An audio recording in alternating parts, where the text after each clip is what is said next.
నమస్తే. నా పేరు Madhusudan Rao, agriculture consultant. Organic agriculture channel వీక్షిస్తున్న రైతు దేవుళ్ళందరికీ నా నమస్సుమాంజలి.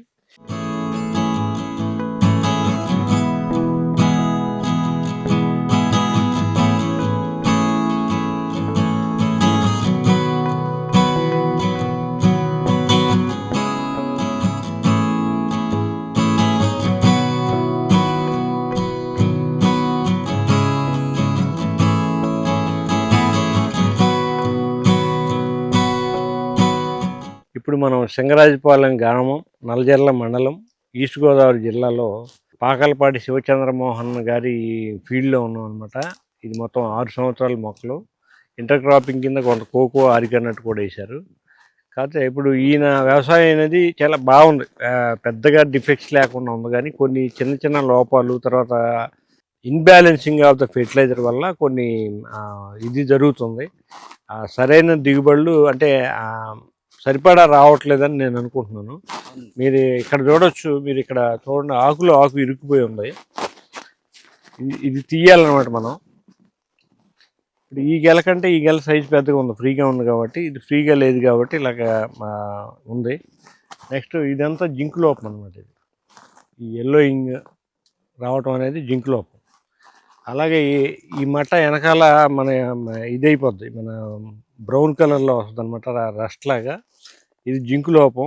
జింక్ అనేది మనకి మెయిన్ ఏంటంటే నైట్రోజన్ మెటబాలిజం. నైట్రోజన్ అనేది మొక్క ఉపయోగించుకోవాలంటే జింక్ ఉండాలి కంపల్సరీ. దాని తర్వాత మనకి water regulation in the plant body. మీరు కింద నుంచి వాటర్ ఇస్తారు, అది చివరి కొమ్మకి వెళ్ళాలంటే జింక్ అనేది కంపల్సరీ. తర్వాత ఇన్ఫెర్టిలిటీ అంటే పుంసత్వం తగ్గిపోద్ది. ఇప్పుడు మగాళ్ళలో కూడా జింక్ లోపం ఉంటే వాళ్ళకి ఇది ఉండదు అనమాట, పిల్లలు పుట్టే కెపాసిటీ తగ్గిపోతుంది. అలాగే మొక్కల్లో కూడా జింక్ లోపం వల్ల అన్నీ జరుగుతాయి అనమాట. మీకు జనరల్గా చెప్పేది ఏంటంటే జింక్ లోపం వల్ల కేవలం నైట్రోజన్ మొక్క అంతా అని చెప్తారు, కానీ ఇన్ని ఇమిడి ఉంటాయి ఒక ధాతువులు. అందుకని మనకి ఇక్కడ జింక్ లోపం మేజర్గా కనిపిస్తుంది.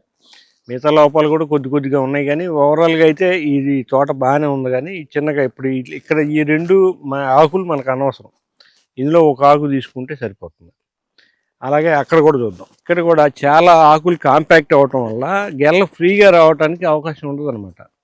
ఇక్కడ దాదాపుగా నాకు తెలిసి 2-3 వరుసలు తీసేయాలి ఆకులు. అది రైతులు గుర్తుంచుకోవాలి. అలా తీసేస్తే ఏంటంటే కొత్తగా వచ్చే గెలకి ఆకులకి స్పేసింగ్ దొరుకుతుంది. స్పేసింగ్ దొరికి పెద్ద గెల వచ్చే అవకాశం ఉంటుంది. అలా లేని పక్షంలో అవి ఒత్తుకుపోయేనను పెరగడానికి ఇబ్బంది పడతాయి, తర్వాత రైపనింగ్ కూడా ఇబ్బంది పడతాయి. ఇప్పుడే ఒక ఆయన నాకు కాల్ చేశారు, అక్కడ భద్రాద్రి కొత్తగూడెం జిల్లా నుంచి. గెలలు రైపనింగ్కి రావట్లేదంట ఆయనకి. కారణం ఏంటంటే ఇదే, దానికి ఫ్రీగా ఉండాలి కదా గెల అనేది. అంటే మనకు ఆకు శాతం ఎక్కువైపోతుంది ఆకు అనేది. అంటే కొందరు దగ్గర ఇరుక్కుపోవటం వల్ల. అదే కొందరు ఏమంటున్నారంటే అండి, ఇప్పుడు ఈ గెల ఉందండి, ఈ గెలకి సంబంధించిన మట్ట నరకొద్దు, దాని కింద ఏదైనా మట్ట ఉంటే తీయండి తప్ప గెల కోసినప్పుడు కూడా ఆ గెల కొమ్మ కొయ్యొద్దు, ఆ గెల తీసుకోండి. మీరు నెక్స్ట్ టైము పై గెల కోసేటప్పుడు ఈ కింద ఖాళీ కమ్మ తీసుకోండి, మళ్ళీ ఆ గెల కమ్మ తీయొద్దు అని చెప్తున్నారు. ఎంతవరకు వస్తూ ఉంటారు? కరెక్ట్ కాదు. ఇప్పుడు యాక్చువల్గా మీకు ఈ గెల ఉన్నప్పుడు గెలకి ఈ సపోర్ట్గా ఉన్న కొమ్మ తీయటం వల్ల మీకు 40% బరువు తగ్గిపోతుంది. అదేనండి. కానీ గెల తీసినప్పుడు ఆ ఆకు తీయాలి, అర్థమైందా? ఇప్పుడు ఈ గెల రైపనింగ్కి వచ్చిందంటే ఆ గెలకి ఫుడ్ ఆపేస్తుంది మొక్క, ఈ ఆకుకి ఫుడ్ ఆపేస్తుంది. అది మీరు ఉంచుకునే ఉపయోగం ఉంది. ఒకవేళ అది చెట్టుకే ఉందనుకోండి, చెట్టుకి భారం అయిపోతుంది కదా. ఎంతో కొంత ఫుడ్ ఇవ్వాలి అనిపిస్తుంది మొక్కకు కూడా.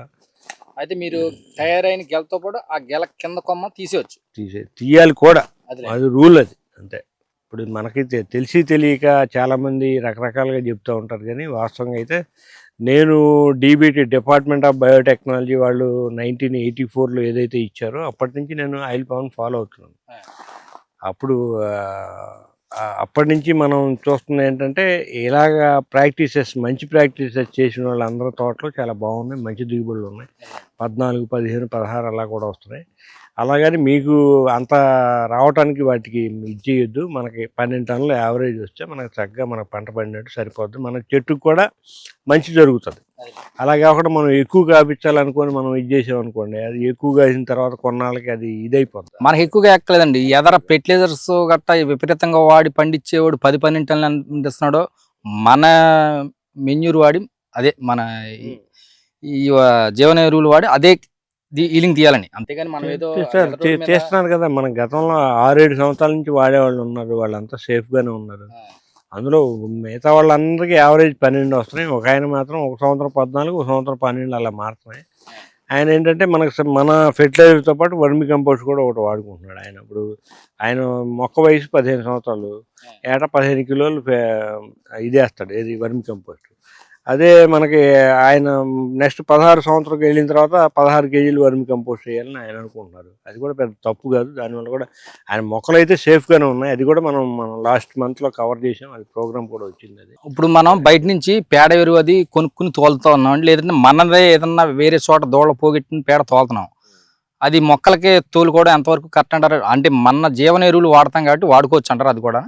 వాస్తవంగా అయితే వాడుకోవచ్చు, కానీ నేను పశువుల ఎరువు మాత్రం రికమెండ్ చేయట్లేదు. పశువుల ఎరువు ఏంటంటే మనకి హ్యాచరీ, మన ఇది రైనోసరస్ బీటిల్కి, రెడ్ పామ్ వీబుల్కి హ్యాచరీ, అందులోనే పిల్లలు పెట్టి పొదుగుతాయి. అందువల్ల అది వాడటం వల్ల అది ఆ పురుగు మనకు ఆశించే అవకాశం ఎక్కువగా ఉంటుంది. నెక్స్ట్ అది తినే గడ్డి యూరియా గడ్డి అయినప్పుడు ఆ పశువుల పేడలో పెద్దగా బలం అనేది ఉండు చావదు. మనకి ఏదైనా ఈ వాటర్ రిటెన్షన్ వీటి కోసం ఉపయోగపడుతుంది, అంటే నీరు నిల్వ పెంచడానికి ఉపయోగపడుతుంది, కానీ ఉండదు. ఇంకొక మేజర్ ప్రాబ్లం ఏంటంటే ఎక్కడెక్కడ కలుపులన్నీ మన చేలోకి వస్తున్నాయి పశువుల పేడతో పాటు. అది చాలా పెద్ద ప్రాబ్లం, చాలా పెద్ద ప్రాబ్లం. అందుకని అన్ని దృష్ట్యా నేను పశువుల ఎరువు అయితే రికమెండ్ చేయట్లేదు. మీరు ఆవు పేడ ఉంటే ఆవు పేడ వేసుకోండి, లేదంటే మన ఇది గొర్రెల ఎరువు, మేక ఎరువు ఇటువంటివి వాడుకోండి, కానీ బట్ పశువుల ఎరువు మాత్రం. మా ఫ్రెండ్ భాస్కర్ ఆవుల పేడనే షెడ్ కడిగేసింది, అది వాటర్ పేడ లిక్విడ్ గా తయారవుతుంది, దాన్ని ట్యాంకులోకి ఎక్కించుకుని మడ్డి పంపుతో ఆ ట్యాంక్ని చెట్టుకి తిప్పుకుంటా ఇన్ని లీటర్లని పోసుకుంటున్నాడు.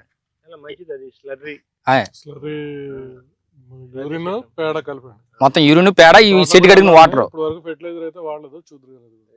అదే మనకు కావాల్సింది, అదే ప్రకృతి దగ్గరికి వెళ్ళాలి. ఎందుకంటే ఇప్పుడు ఈ కెమికల్స్ అనేవి మన గతంలో లేవు.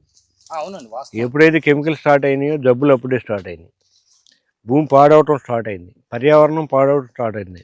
ఇప్పుడు ఈయన కోపం వస్తాం.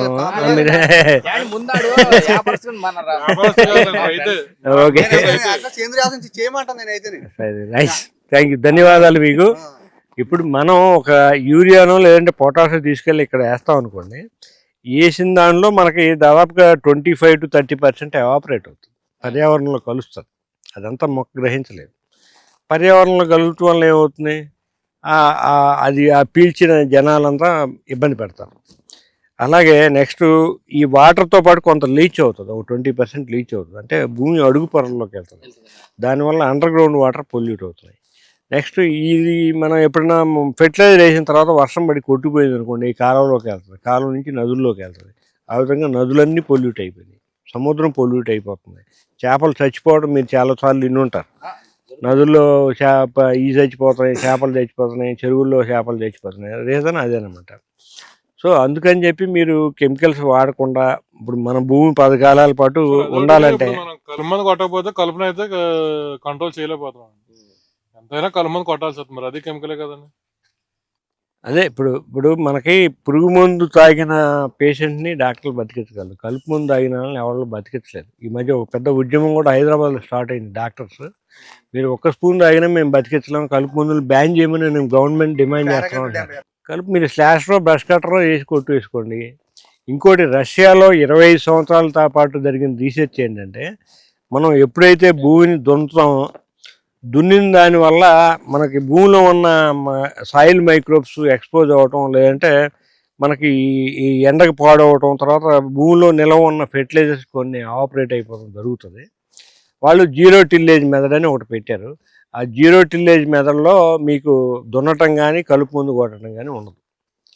బ్రష్ కట్టర్ లాగా వాళ్ళు ట్రిమ్మింగ్ చేసుకుంటూ వెళ్ళిపోవటం.